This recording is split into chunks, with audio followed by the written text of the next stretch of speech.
I need all the wins, yeah. Ain't no L's, I gotta get a no call to quits, yeah.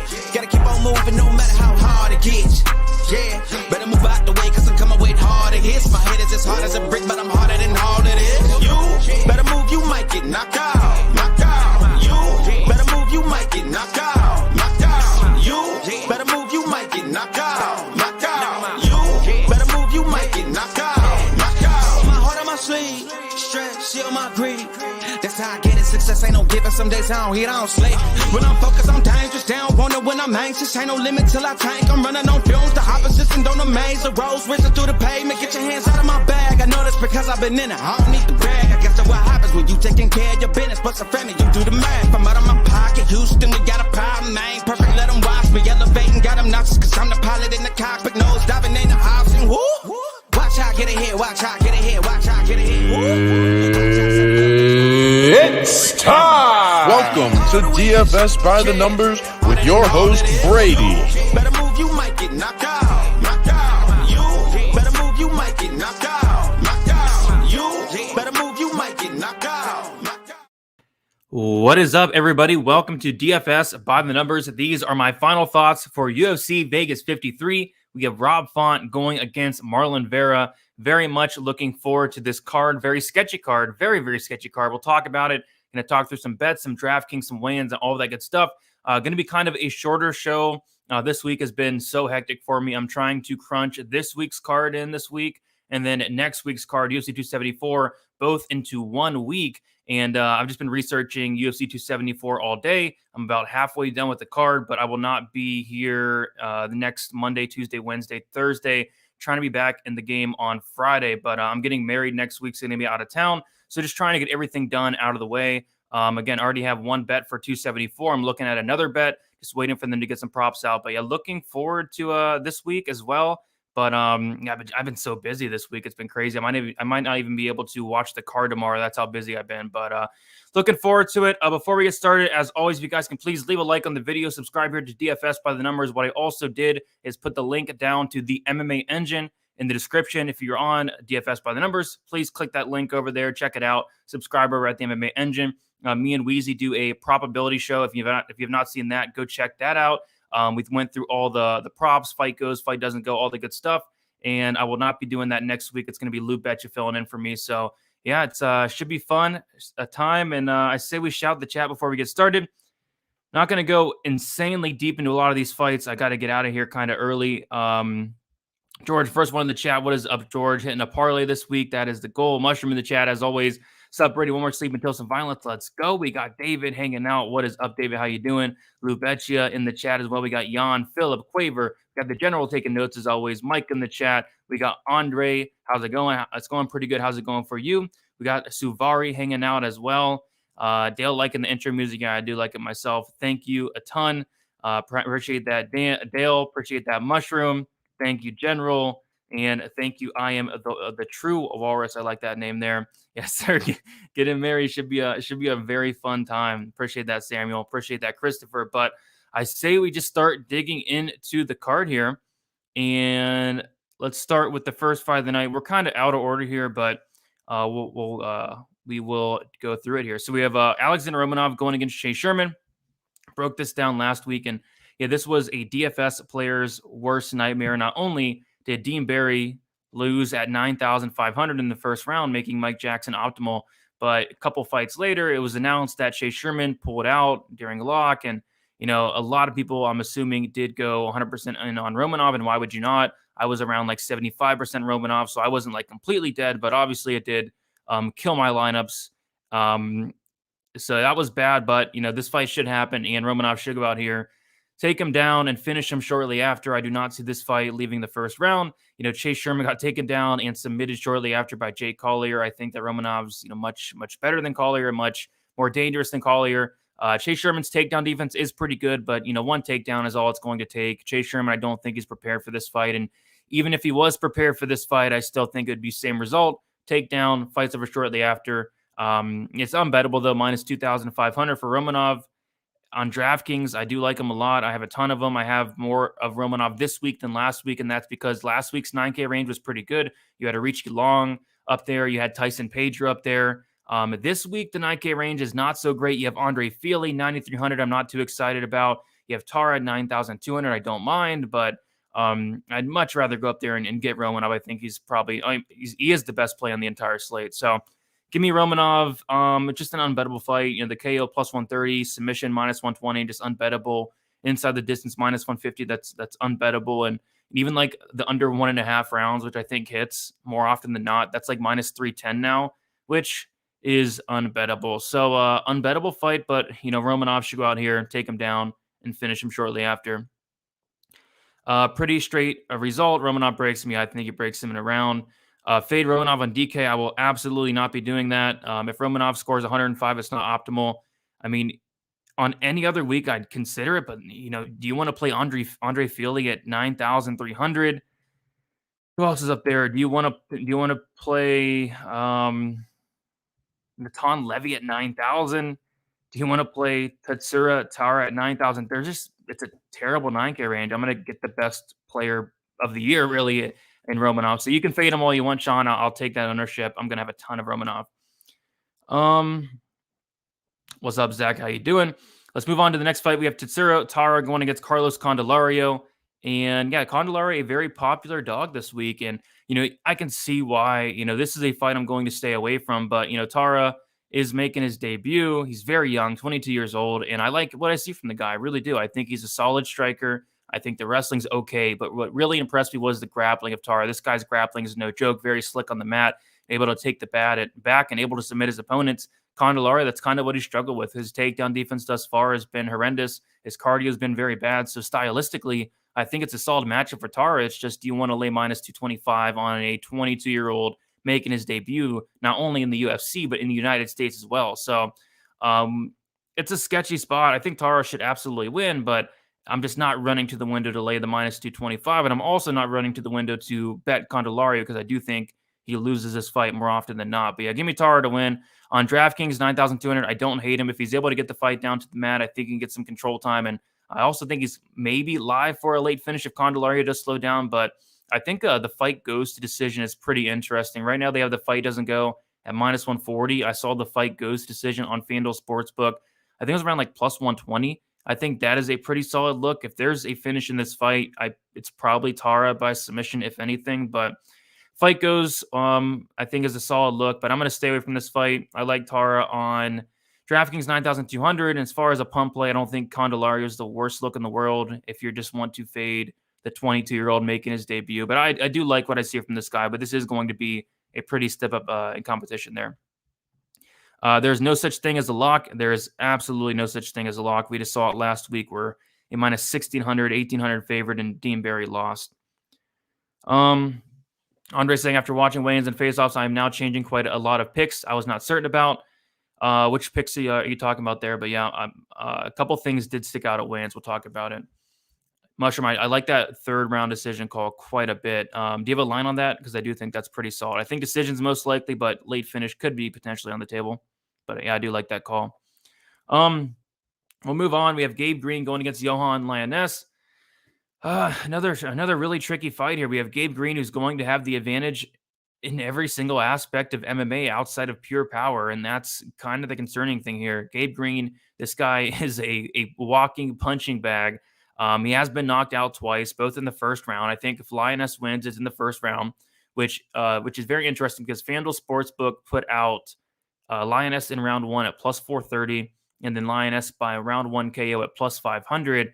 And everywhere else, that's around like plus 300. So if you have FanDuel, I don't think that's the worst look in the world. But yeah, Green should win. I get why money's coming in on him, but it's going to be very, very sketchy early. Green does eat punches with his face, and you do not want to eat punches with your face against this Lioness guy that hits like an absolute truck. On top of that, Lioness was the much bigger guy at weigh-ins as well.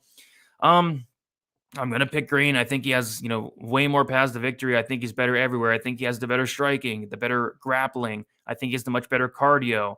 But, all of that does not mean anything if Lioness hits him on the chin and hits him very, very hard, like I do expect early. So it's Lioness round one or bust for me. I was thinking about potentially placing a money line bet on Gabe Green if the line kept coming down and then hedging with that round one. But this is a fight I'm just going to stay away from. I think the fight doesn't go At minus 205 is solid. I think that line has moved to like minus 220. I see it like minus 250. At that point, I'm just not interested. Give me Gabe Green to win, but with not a ton of confidence. As far as DraftKings goes, this is a fight you've got to believe you're going to want to target. If Lioness wins, it's a round 1 knockout.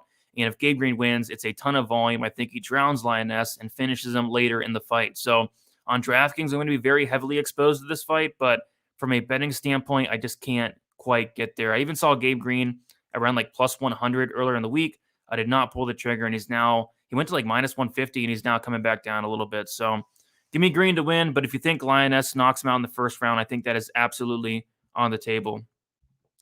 Tell me your lock. I'm on BetUS right now with $10. Nothing is a lock, not even Alexander Romanov, but he's kind of the closest to a lock you'll get. Yawn by KO, in my opinion, yes, definitely on the table. Dale taking a shot on Lioness. That Taira third round decision is plus 160. Yeah, plus 160. You're taking a minus 225 and turning into a plus 160. I do like that. Made changes on Collier. Yeah, Collier looks small. Conolly and switching Jaco to GM3. There you go. We'll keep moving on, trying to keep it rolling here, guys. Kind of a shorter show this week, but we have Natan Levy going against Mike Breeden. Yeah, just nothing on this fight for me. I like Levy quite a bit. I think he's very well-rounded. I think his striking's okay, but what really impresses me about Levy is going to be his wrestling's actually really solid, and then his grappling's like really slick, and then his cardio's good. Like, I really do like what I see from Levy. Mike Breeden, I'm not sure he's UFC caliber. He stepped in, I believe on short notice against Hernandez, got knocked out in the first round, but on the feet, I do think it's going to be fairly competitive. But yeah, I do like the wrestling of Levy. I like the grappling of Levy, and most importantly, I like the cardio of Levy as well. If he's able to get Breeden down, like, I would not be shocked if he was able to submit Mike Breeden at some point in this fight. Looks like the bookies are kind of all over it, though. They have Levy by submission only plus 260. You don't want to bet that. I like Levy here. I'm going to pick him to win. As far as DK goes, I like Levy on DK 9,000. I don't think he's the worst play in the world. I think he has takedown control time upside, but if this does stay out on the feet, if Breeden is able to stuff those takedowns, I do think it's going to be very, very competitive. I just see Levy kind of taking over as the fight goes on, mixing in those takedowns and probably winning a decision. But, I think the sub is on the table. But, yeah, plus 260 for a sub is not intriguing enough to me. Nothing here. Pick is Levy. Don't mind some Levy on DraftKings, but not a fight I'm going to be overly exposed to, and no bet on this one for me. Paul saying Lioness just looks – he's not. I don't think he's great. I really don't think Lioness is great.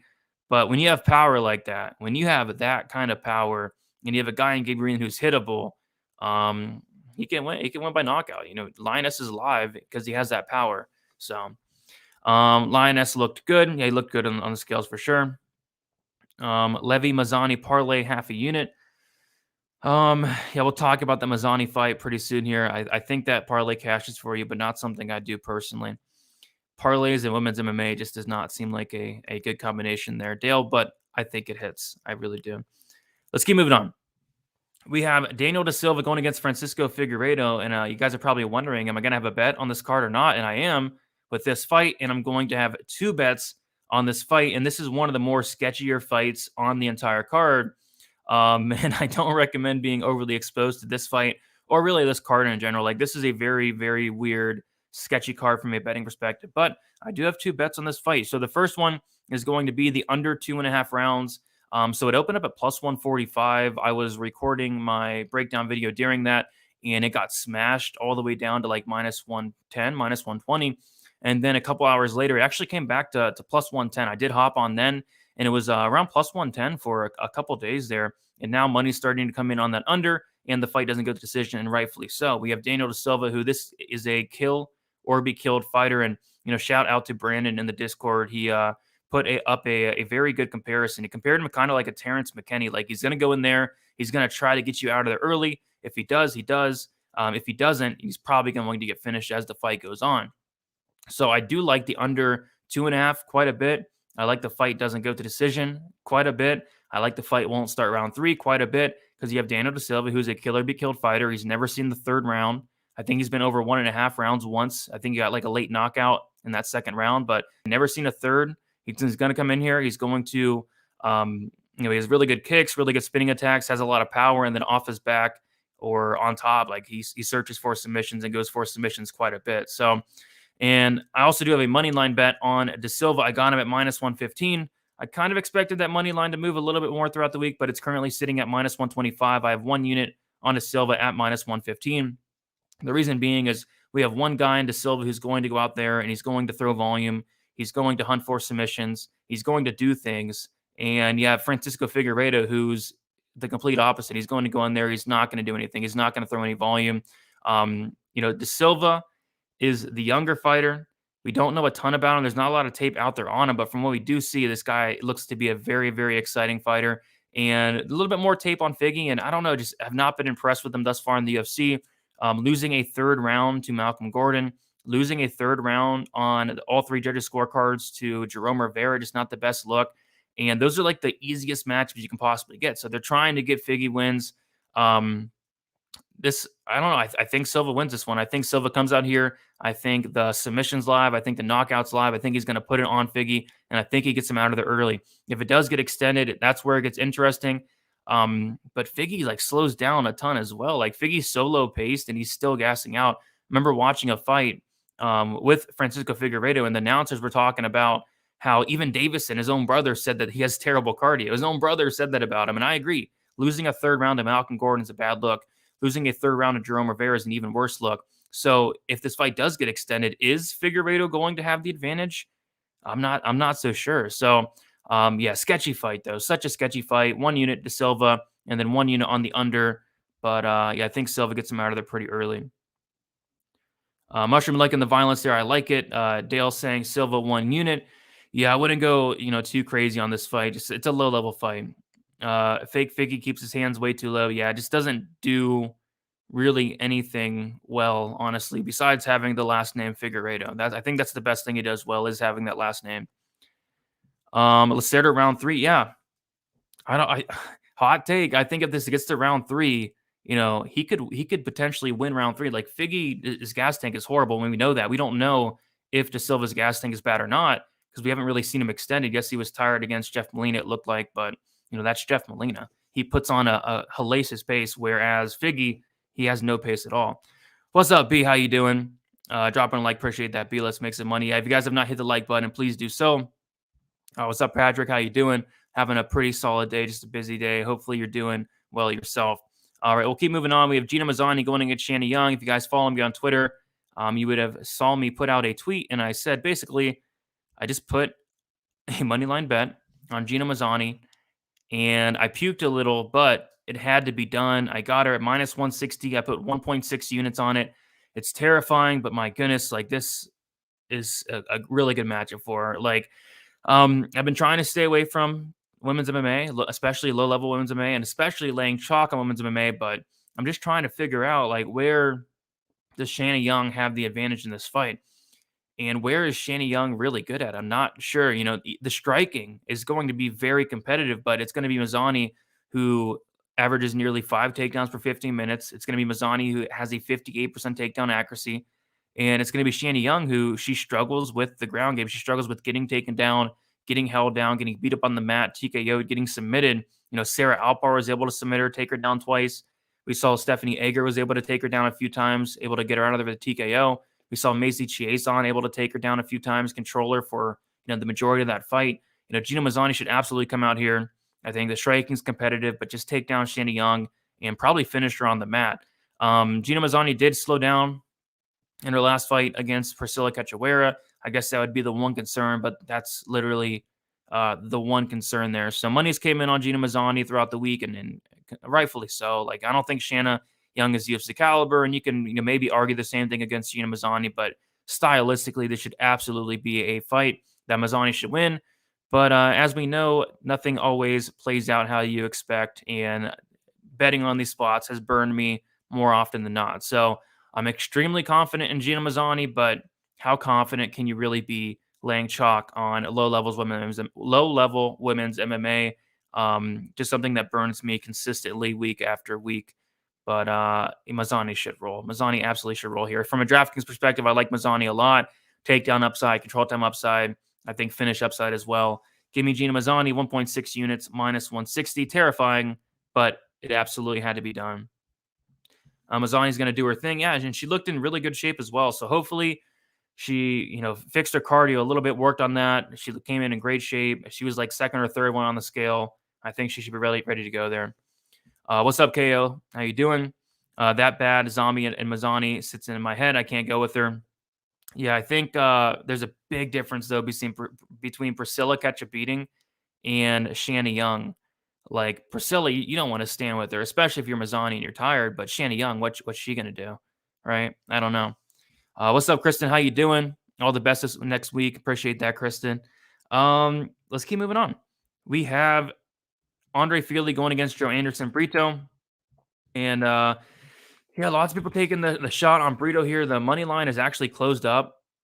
I was not really expecting that, but yeah, I kind of agree with the line movement here. I think it's going to be a closer fight than the line indicates, but I got to go with Fili here. Fili's fought the much better competition by a mile. Brito took a step up in competition. His last fight against Bill Algeo did not work out for him here, and then he's taken an even bigger step up in competition against a guy like Andre Fili, who I really like. You have Fili, who has fought a ton of great guys. He's been in the UFC for a while now. He's been in there for like 7, 8, 9. It's been a long time since Fili's been in the UFC, so he's got more experience, better competition. On top of that, Fili's going to have the cardio advantage, the striking advantage, and Fili's just really well-rounded. Like anywhere the fight goes, he's going to be very comfortable, whereas Joe Anderson Brito, I think he's going to look very good early here. I think he probably even potentially wins the first round. Fili's takedown defense is not the best. Brito can definitely take him down, control him for a little bit, but is Brito going to be able to get him out of there in the first round? I don't really think so. Or is he going to be able to keep that pace up for 3 rounds? And I also don't think so. So I like Fili here. I get the shot on Brito, but I think Fili's going to edge out those second and third rounds there, ultimately win a decision. But yeah, Brito, if you like Brito, maybe the round one, something you look at. Maybe the scorecards equals no action. The finish only, something you could look at. I think that was like plus, forget the line, but it was that stuck out to me. But I think Fili should win a decision here. But as far as DK goes, Andre Fili 9,300. I'd much rather just pay up 300 more for Romanov. And then as far as a pump play, Joe Anderson Brito, I don't hate him at 6,900. I think he has takedown upside. If he wins, it's probably an early finish. I don't mind that. Fili has been finished 4 times. So if anything, it's probably a dog or pass from a DraftKings standpoint. But as far as the pick goes, I like Fili. I like the experience. I like the well-roundedness. I like the cardio. And again, it's another step up in competition for Joe Anderson Brito. Bill Algeo is a discount Andre Fili. So something Bill Algeo does very, very well is that get-up game. His takedown defense is horrible, but his get-up game is very good. I'm not sure if Fili's get-up game is that good, but, we'll see. But I do think Andre Fili is a better fighter than Bill Algeo. Faded this fight? Yeah, I faded it from a betting perspective. I will have some Brito from a DraftKings perspective, though. Fili time, let's go Andre. Nice striking and overall skills. Yeah, very good overall. Good fighter there. Fili better on the feet, better on the ground, better strength to schedule. Another third round decision. Yeah, I don't hate that. That third round decision is a really good call, Mushroom. What is the line on that? Because I see the first being competitive and I see Fili kind of taking over as the fight goes on. Nice, can't wait to do you get Jen my money this weekend again. Yeah, can't wait. Always. Got Uncle Weezy hanging out in the chat. What is up, Uncle Weezy? Gotta love Fili here. He's better everywhere. Yes, he is. And Uncle Weezy's ass shaving of the week is actually Fili. And Uncle Weezy has been on a heater. It's like 8 ass shaving of the weeks cashing in a row. So you got to take notice. I'm definitely not going against Weezy's ass shaving of the week anytime soon. And definitely not here. Brito is definitely going to get at least one takedown. What does he do with it? Who knows? Yeah, I think he gets a takedown early on. But it's the cardio, the pacing that I don't like out of Brito. All right, let's keep moving on. We have Grant Dawson going against Jared Gordon. And yeah, I have a bet here on Grant Dawson. So I did place it right before me and Weezy's show on Sunday Stat Diggers. And I got it at minus 140. I have 1.4 units on it. And monies came in on Grant Dawson throughout the week. And yeah, I like the spot for Dawson quite a bit. I think there's some extreme recency bias on a lot of these fights, really. But this one more in particular, you take a look at the Glenn fight. You watch and remember, Dawson's last fight with Glenn. He completely gassed out in that third round, right? Which was interesting because I go and watch his other fights, and I never saw that before. And he said it himself. He said he's never gassed out that bad. Like, I've seen him go and win third rounds before. I've seen him go and get finishes in third rounds. Like, what happened in that Glenn fight, right? I think, moving camps, I think that was a good move. American Top Team, I like that a lot. I think the cardio is going to be improved here. I don't expect him to gas out in the third round again. And kind of a hot take. I think Dawson wins the third round here. I really like the spot for Dawson. You have Dawson, who this is a guy that, typically does have good cardio. He's relentless with his wrestling. If he does not get the first takedown, he'll go for a second. He'll go for a third. He'll go for a fourth. This guy does not mind shooting 15 takedowns in a fight. I think he shot around 15, 16, 17 in the Santos fight, and he's going to keep trying until they get you down. And what I also like about Dawson, he's able to, control you against the cage. His cage wrestling is very, very good. And once he gets you against the cage, he's able to take you down. And once he does get you down, you're typically not getting up. But Jared Gordon, on paper, 50% takedown defense. That means he's getting taken down half the time. It seems like kind of a recipe for disaster here against Grant Dawson, who's going to go for takedowns. He's going to go for a lot of them. And then you have Gordon, who's stuffing takedowns half the time. Like, if Dawson gets on top of Gordon, I think Gordon can stay safe on top. Dawson is position over submission. He's not going to, go for anything stupid. He's going to get on top. I think he wants to bounce back from that draw his last fight and get a win here. On the feet, it's Gordon, but this fight's not playing out on the feet. I think it does play out on the mat. And again, the one thing I guess you worry about is the cardio of Dawson. But like I said, maybe that was a one-off. You go watch his other fights. He's not gassed out like that. And I don't think Gordon is going to put up as much resistance in terms of the takedown defense as Ricky Glenn. I really don't think that. So yeah, I like Dawson here. 1.4 units, minus 140, smallish play. But I think Dawson does get this done and gets it done by decision.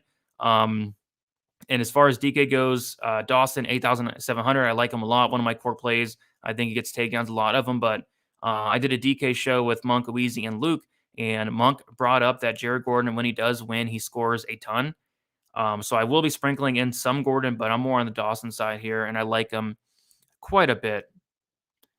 Weezy's saying, I bet Grant minus 144. Not loving the line at its current spot. Yeah, it's like minus 200 on some books. So, Dawson, a very popular play this week. I get it, but yeah, I probably would stay away around the minus 200. Yeah, you cannot go against the ass shaving anytime soon.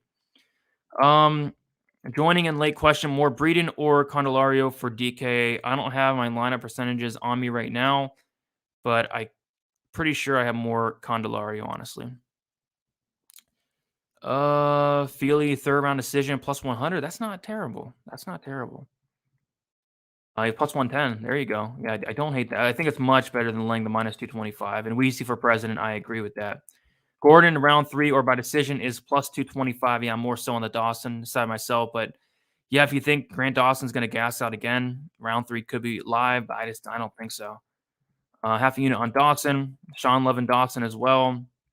Grant Dawson, 17-1. I think he adds another loss to Gordon's record, and it'll be a finish.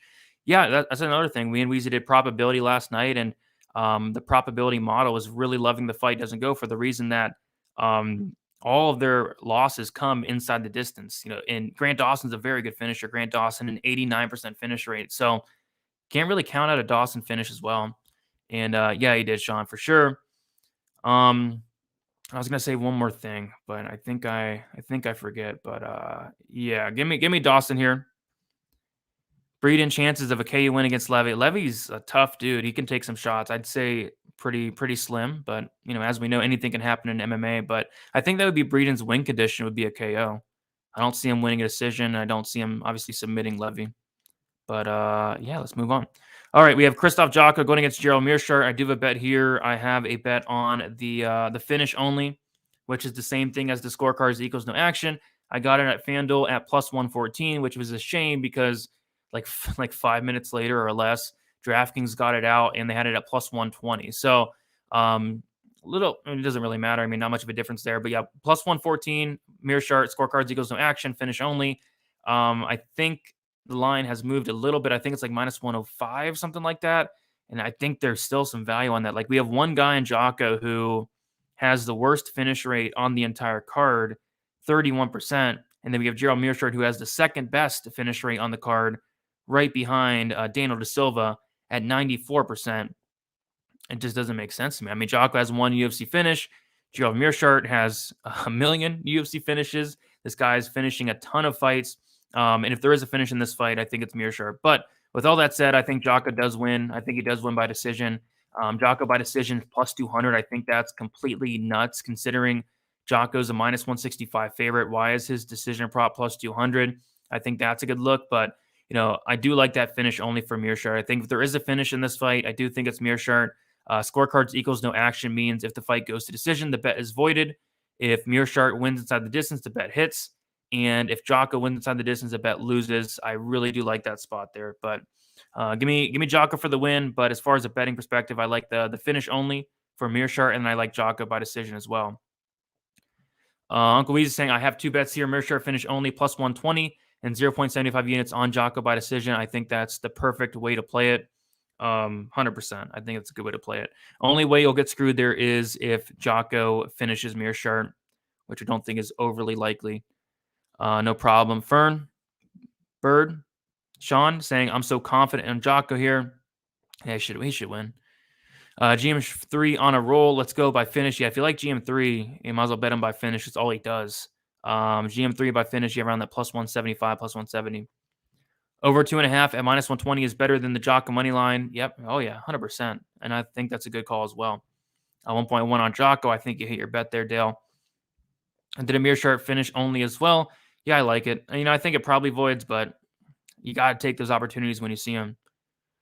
Jaco, a pass on DK. Yeah, fading Jaco on DK. I think I literally have 0, so hopefully that works out. And then Meerschaert as a dog on DK is interesting.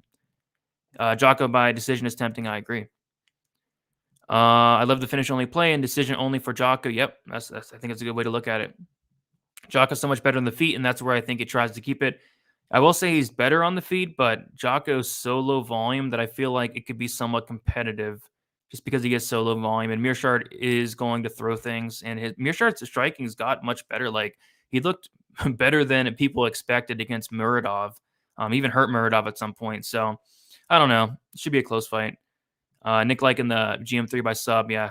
If you bet GM3 by sub in every fight he's been in, you're up a ton of money. So can't hate on you for that. All right, we'll keep moving on. Before we do so, if you guys can please leave a like, subscribe here to DFS by the numbers. Also, click the link below. Go over, subscribe to the MMA Engine. Lots of content week in and week out. I'm actually going to be dropping 3 early videos for UFC 274. I'm going to be dropping a main event quick pick video. It's going to be on my channel, DFS by the numbers, breaking down Vera versus Gaethje. That's going to be out hopefully tomorrow. If not tomorrow, then Sunday. And then on the MMA Engine channel, I'm going to break down Rose Namajunas, Carla Esparza quick pick. And then I'm thinking about doing Michael Chandler going against Tony Ferguson. So those are the 3 fights I'm going to get out kind of early. I already have all the research done. Might as well get some content out, right? Let's keep moving on to the next fight. We have Darren Elkins going against Tristan Conolly. I see people really confident on either side here. And, I don't see how. Like, this is the sketchiest fight on the card for me. I will have no money on it. I will not put $1 on this fight. We have Darren Elkins, who he probably should win the fight, but my goodness, this guy's taken a ton of damage. He's now 38 years old, coming off of a brutal knockout in his last fight. Tristan Conolly, there's not a ton of footage available out on him, and when we do have the footage, I mean, he's getting beat by, Pat Sabatini. He beat Michel Pereira in a fight where Pereira gassed out on the walkout. And then other than that, there's one more fight you can see of Conolly. I've just not been impressed in the slightest. But people are very confident either side here.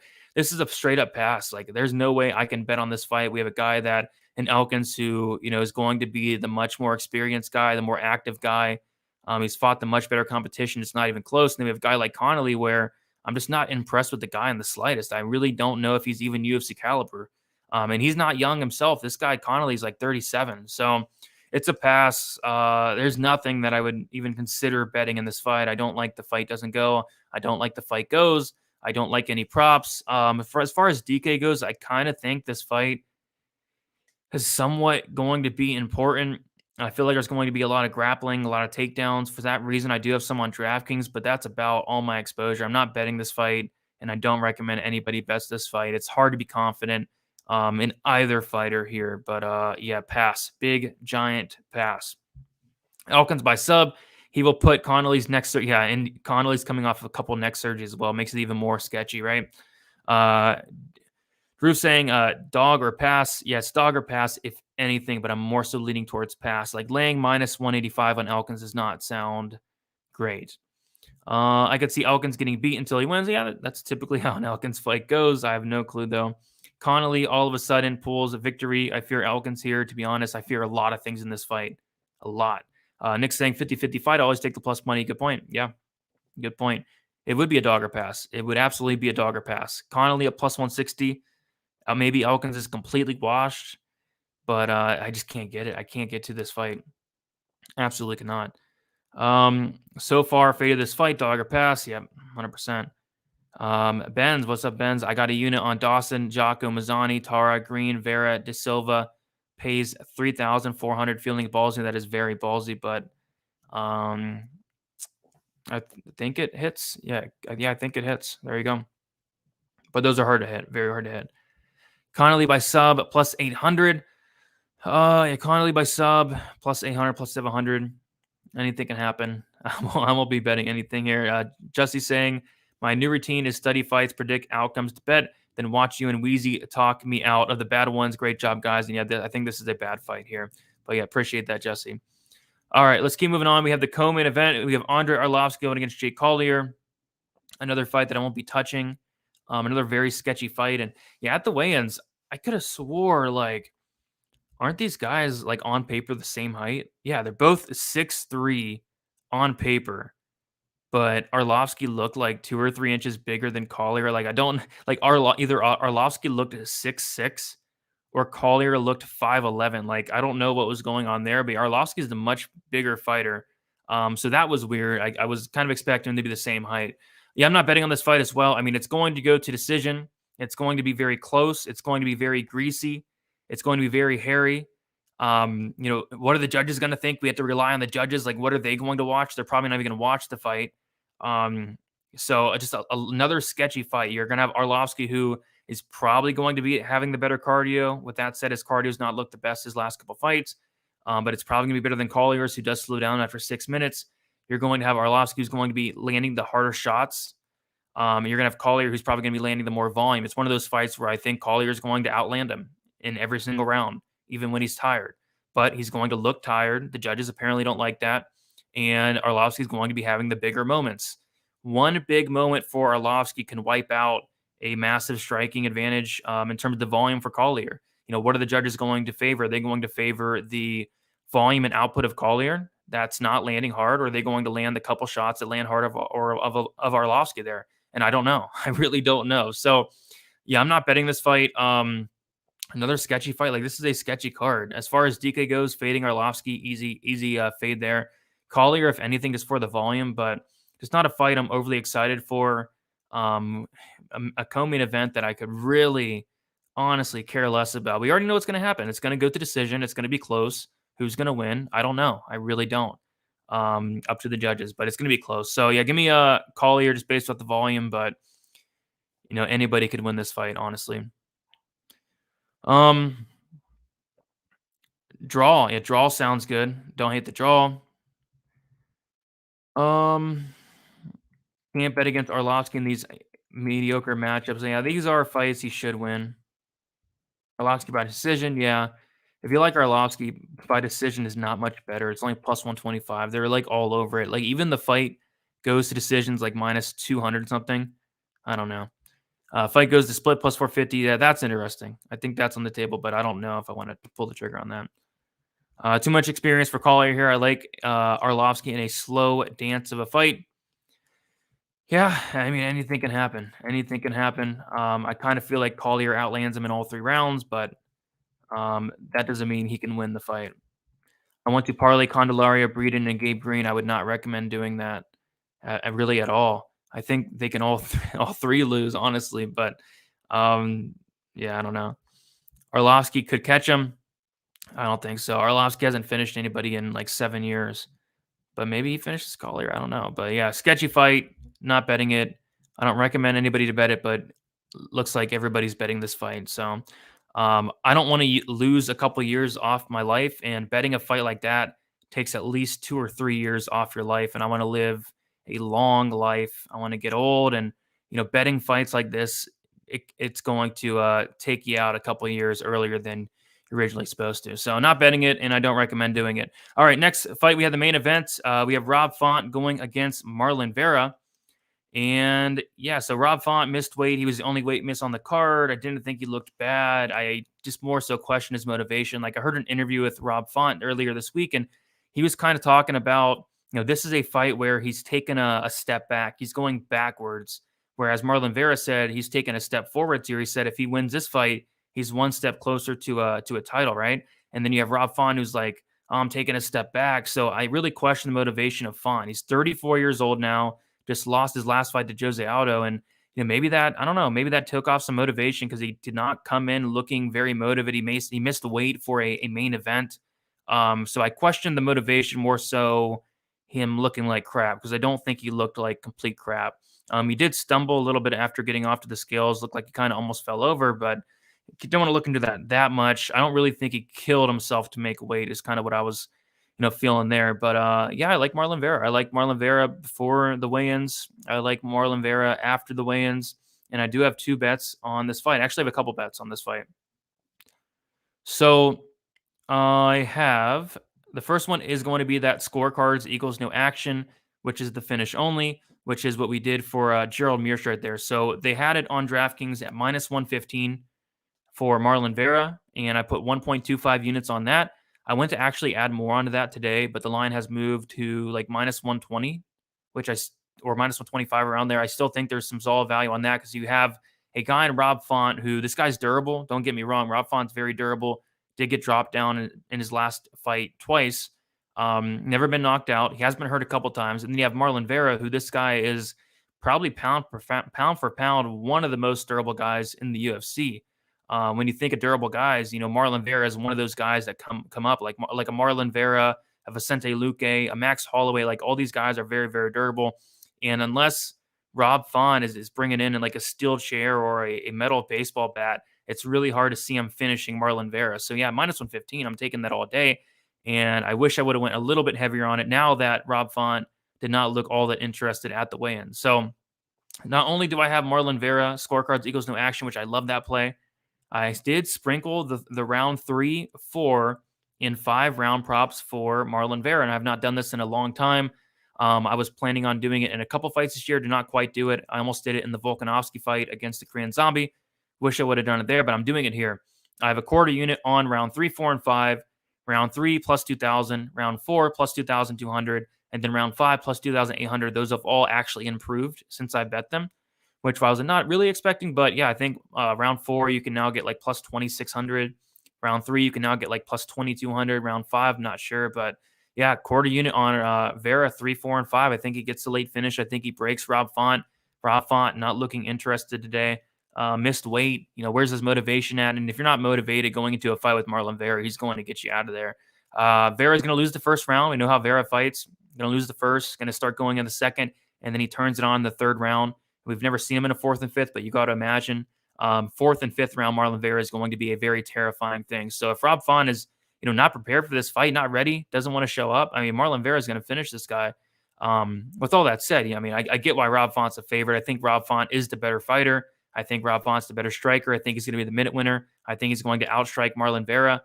But Marlon Vera is going to be landing the much harder shots. He's going to hurt Font. He's going to have his leg kicks, his elbows, especially if this fight hits the mat. Marlon Vera is going to have an advantage. So yeah, I like Marlon Vera here. I really do. And I'm hoping he finishes them in the 3rd, 4th, or 5th round for like a very big night. But yeah, I like Vera here. I think Rob Font by decision is probably the most likely outcome. If you like Rob Font, you got to like that Rob Font by decision. Nobody's finishing Marlon Vera unless you have like a baseball bat wrapped in barbed wire.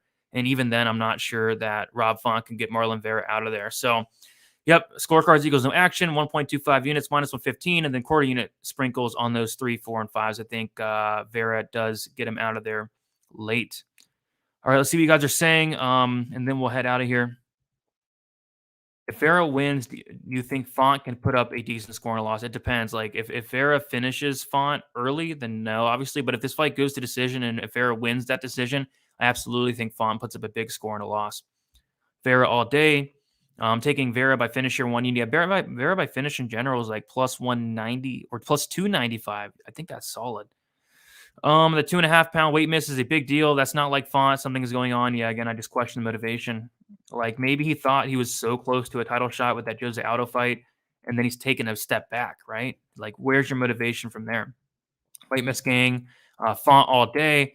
Yeah, using the weight miss as a measure of confidence was not something I would do, but I guess, yeah, Font could win. I think there's a good chance he does, but the weight miss was not the best look if you like Font.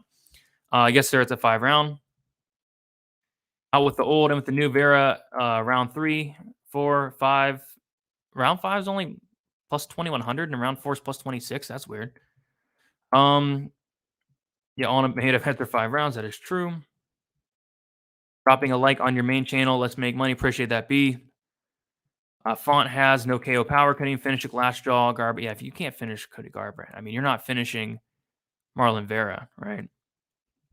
Scorecards equals no action means, so say I have scorecards equals no action on Marlon Vera. If the fight goes to decision, they void it. You get your money back. If Marlon Vera wins inside the distance, you win the bet. And then if Font wins inside the distance, you lose the bet. It's the same thing as finish only, or I think FanDuel calls it like decision no bet. It's the same as all those, all the same there.